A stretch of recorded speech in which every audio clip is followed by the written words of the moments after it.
Hi everyone, welcome back to another video in the Web Security Academy series. In today's video, we'll be covering lab number 1 in the SSRF module titled Basic SSRF Against a Local Server.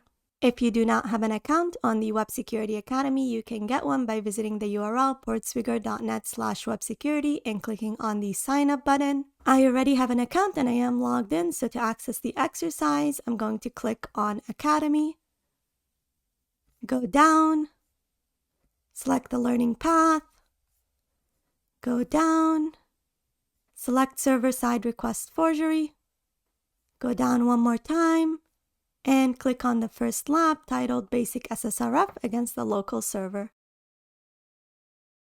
Alright, let's get started. This lab has a stock check feature which fetches data from an internal system. To solve the lab, change the stock check URL to access the admin interface at http localhost/admin and delete the user Carlos. Alright, so our vulnerable parameter or vulnerable feature is the stock check functionality. And the goal of the exercise is to change the stock check URL to access the admin interface and delete the user Carlos. So we're going to copy that right over here, paste it, hit enter, and let's click on view, toggle word wrap. Perfect. And then create an analysis section. Click on access the lab to access the exercise. This might take some time to render, so I'm going to open up Burp Suite in the meantime. I'll be using the Professional Edition just because it's faster. However, you don't need the Pro version of Burp in order to complete this exercise. And I won't be using features that are only available in the Pro version without letting you know first. Right, let's click Close, hit Next, start Burp. Make that a little bit smaller. Put that over here and click on the Proxy tab. Alright, so in Foxy Proxy, set your browser to send requests to Burp.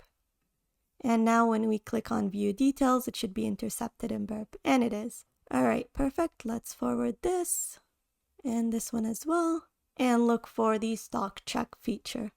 If you go down, you see that there's a product, the description of the product, and then there's a check stock feature that allows you to check if this product is in stock. So let's click on that, and again, it should be intercepted in Burp, and it is. So what we're going to do is we're going to right click and send this to repeater and work from repeater from now on. Alright, going back to Burp, let's make this a little bit smaller. You could see over here that in the stock check functionality, there's a parameter called stock API that is sent, and it looks like it's a URL. Because you could see over here, there's an http://stock.welikeToShop.net. So this is URL encoded. So what I'm going to do is Control-Shift-U to decode it and look at the URL. Alright, so it takes in a URL to the application and it's running on port 8080, and the path to the stock check feature is /product/stock and then /check, and then it takes in the product ID. So anytime you see a URL in the application, you definitely need to test for SSRF. So the first thing I'm going to do is click on send to see what a usual response looks like. And it tells me it's missing a parameter. That's probably because it's not URL encoded. So let's encode it again. Control-U, hit send, and here we go. So a normal response is to get the number of items that are available in stock, which in this case is 388. So let's go back. The first thing that I will do is see if I could access the application itself. So I'm going to hit send. And it says missing parameter. Let's do Control-U to URL encode it, hit send, and it still says missing parameter. So it's likely that you can't call this URL without providing the parameter value to the stock that you want to check. So the next thing that I usually do is check if there's an application running on localhost. Of course, if this is not vulnerable to SSRF, the request shouldn't be accepted. So So let's try first localhost, hit send, and perfect. So we do get a response, which immediately tells me that this is vulnerable to SSRF. I'm going to click on render. This is a feature that is available both in the Pro version and the Community Edition. However, I've never gotten it to work in the Community Edition, so it might not be something that you could do if you're only working with the Community Edition. So I'm going to click on render and see. Let's go back. So we've clicked on render and let's see what appears to us. So over here, it looks like we're on the same application that we were on, except that in this scenario, we have something called an admin panel, which we didn't have before. Now, I don't have the source code to this application. However, what likely happened is that the same application is running on localhost, so locally on the server, and the application does not require you to log in order to access the admin panel, because it's assumed that if you can access the server, then you're already authenticated. Whereas in this scenario, you're coming from an external perspective. So in order to get to the admin page or any other account on the system, you have to click on My Account. And we might be still intercepting this in proxy, so let's set intercept to be off. Yep, so you have to click on My Account, enter your username and password, and then log in. However, because we're exploiting the SSRF vulnerability and there's a trust relationship between the application and the server it's running on, we're able to access the admin panel as if we're logged into the server itself. All right, so if we go to raw over here and we search for the word admin, you could see that it's running on the path /admin. So we're going to add that to our request.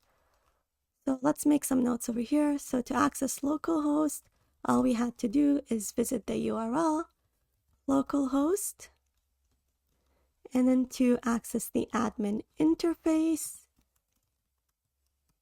we looked at the source code and we saw that the path for the interface is /admin. So this should work because as we saw on localhost, the admin is already logged into the system and we don't need to authenticate. So if we click on raw and then hit send, we should see the admin interface. Again, I'm going to click on render and see what I get, and perfect. So the admin interface allows you to delete users, and in this case, these two users over here. And in order to delete the users, you gotta click on the delete button. Perfect. So we go back to raw and let's do a search on Carlos and see what the path is in order to delete the user Carlos. And the path is admin /delete username and Carlos. So let's make note of that. Delete Carlos, and let's copy that over here. All right. Again, in order to perform this attack, we have to go through the vulnerable parameter and perform another SSRF attack. So let's copy this, put it in here, and see if we successfully delete the Carlos user. All right, hit send, and we get a not found. So we might have made a mistake. And I know what we did.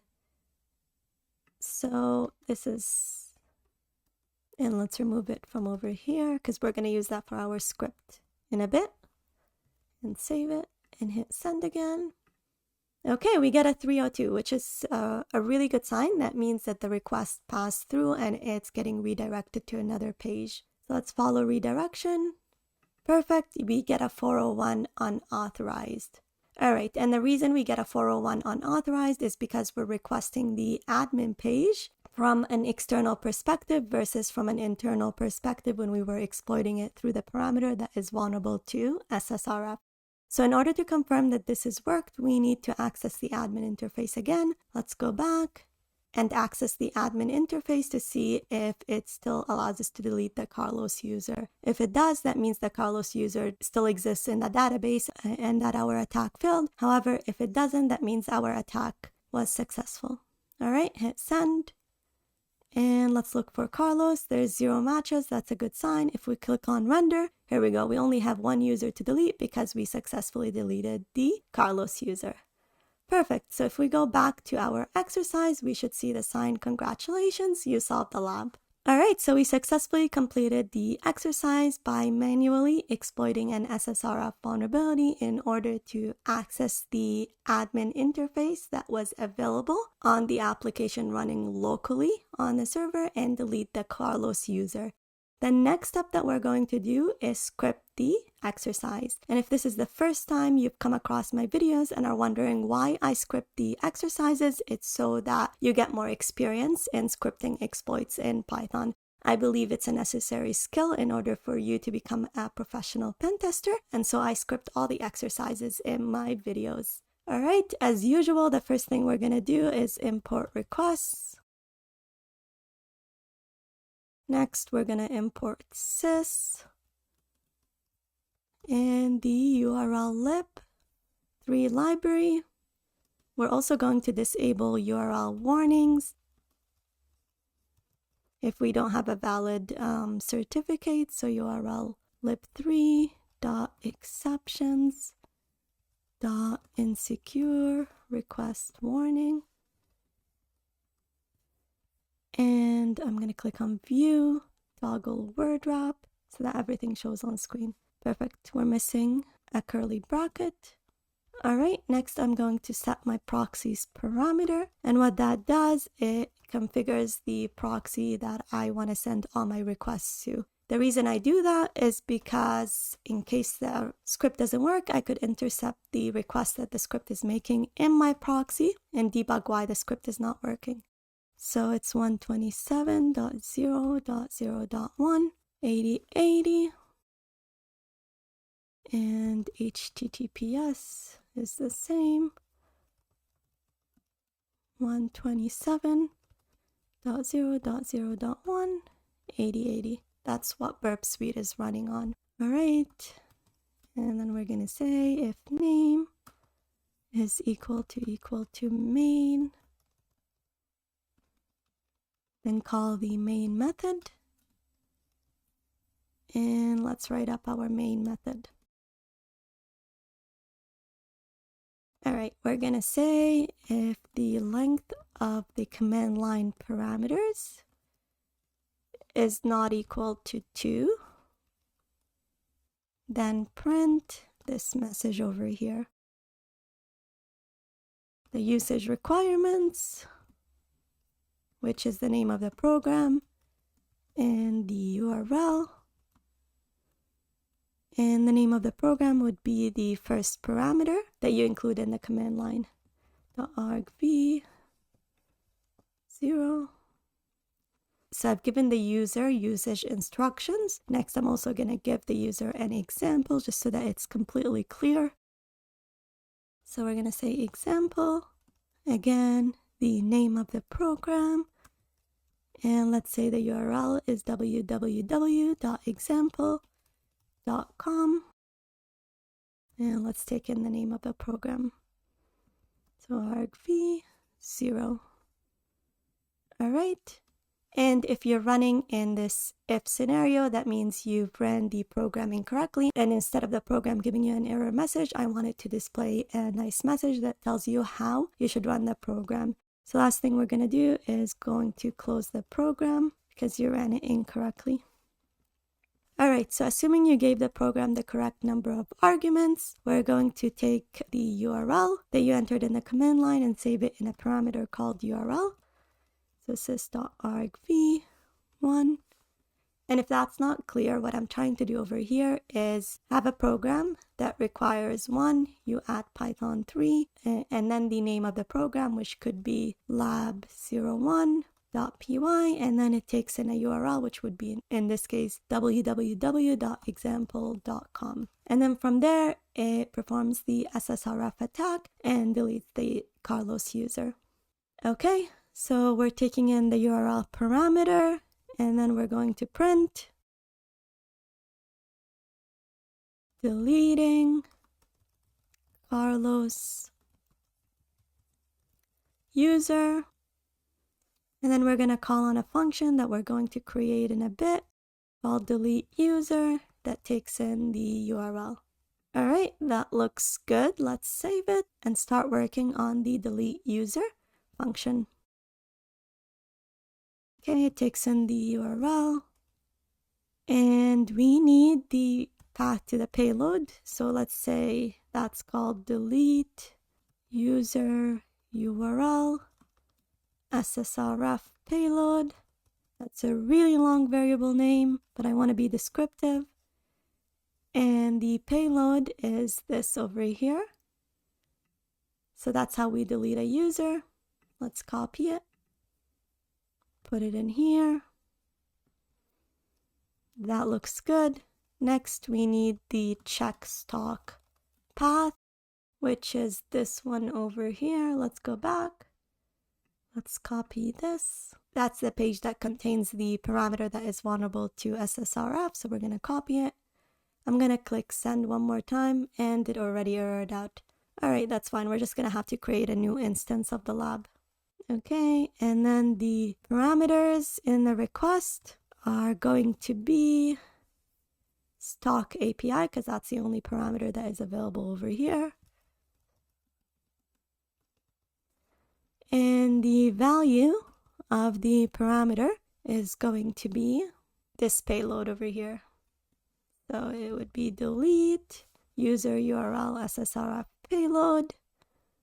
And then the last thing that is left to do is to perform our request. So we're going to say R is equal to request dot post. And the reason it's a post request is because you could see over here the request that is originally being performed is a post request. Next, we're going to say the URL is the URL itself plus the check stock path. So what this is going to do is it's going to take the URL that you give the script as a command line argument, and then it's going to add the vulnerable path to it, which is /product/stock. Next, we need to add parameters to the request. So we're going to say data is equal to params. And what that's going to do is it's going to add the stock API parameter to the request, just like it's done over here. We're also going to set verify to be equal to false because I don't want to verify TLS certificates. And I'm going to set proxies to be equal to proxies so that the request is sent to burp. Okay, that looks good. Now, what this should do once the request is run is it should delete the user Carlos. The next thing that I want to do is check if the user is actually deleted. So I'm going to say check if user was deleted. All right, so now we need a new variable called admin SSRF payload. And that takes in the URL for the admin interface, which we'll get from over here.